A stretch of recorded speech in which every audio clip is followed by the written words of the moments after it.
because they're wonderful, man. It's a great feeling to be on one, to not be strapped into a seat or, have no room to move your legs. Just be able to get up and walk around as you're going somewhere.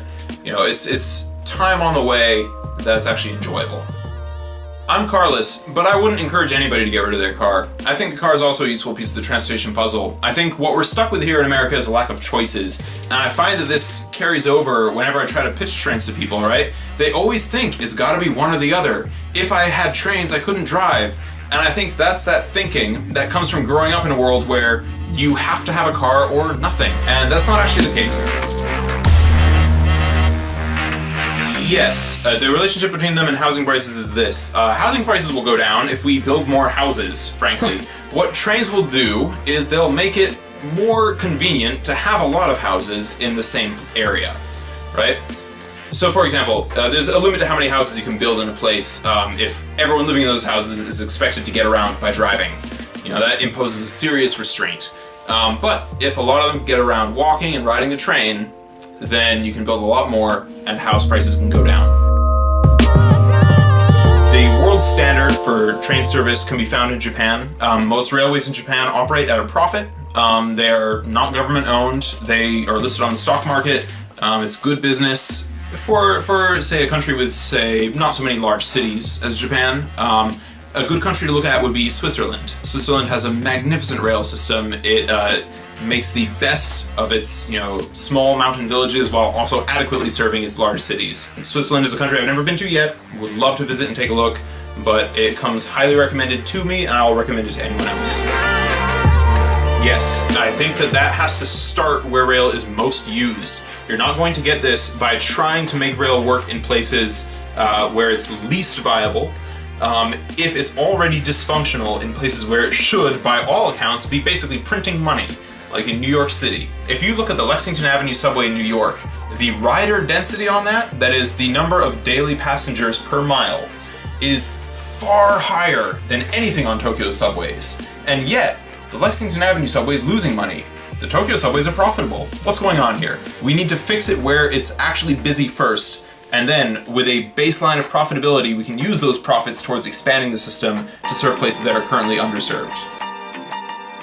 I think the biggest problem with American public transit is a sort of inertia. We kind of let things fall apart from the 60s onwards. Ever since the private industry got out of the public transportation game with the 40s to 60s in American history, government management of it has been sort of a hospice care. Just trying to keep it from dying. There hasn't been a very clear vision for even the possibility that it could be good. Right? People just rely on assumptions based on what has already existed, and what has already existed was falling apart, and so this makes it very difficult to build up any sort of momentum towards a positive change. We have to overcome that inertia somehow. When we were building a lot of infrastructure in the 20th century, the tacit assumption was that railways were on the way out, so there was no real provision made for expanding them. It wasn't that they actively wanted them to die, they just kind of thought they would fade away on their own. They didn't. It turns out they provided vital service, which we still, all these years later, can't do without. And now we just don't know exactly where to start in fixing them. But I would definitely hesitate to point a finger of blame at, say, corporations or anything. It's a contentious topic, but I think America's bad history with race relations doesn't help either. Obviously, in cities, you're going to encounter a more diverse crowd. This is alienating for a lot of people. And so that's another obstacle which is difficult to overcome. I think that's part of the picture. I think it's part of the picture, though, because people haven't come up with a way to think to themselves how trains can support individuality and individual choice and freedom. And this is something that I do try to get across on my social media, is to emphasize the freedom and sort of customizability that you can apply to your own life and your own travels with the existence of a good railway system. A blog called Human Transit. I believe it's a .org. It's by a transit planner named Jarrett Walker, who I have a lot of respect for. He's a foremost transit planner in the world right now. I would also recommend, not so much about transit, but just about good cities in general. Strongly recommend the Strong Towns website, strongtowns.org. I used to be a sponsor for them for a while. They do magnificent work changing the conversation about cities in America. best way to stalk me would be on Twitter. My handle is 380kmh. That's 380kmh. You can also find me on Facebook. I'm pretty active there. My name is Alex Forrest, so that's Forrest. Americans are very hesitant to look to other countries for examples. And that's where you're going to have to look for something which we're not doing very well here.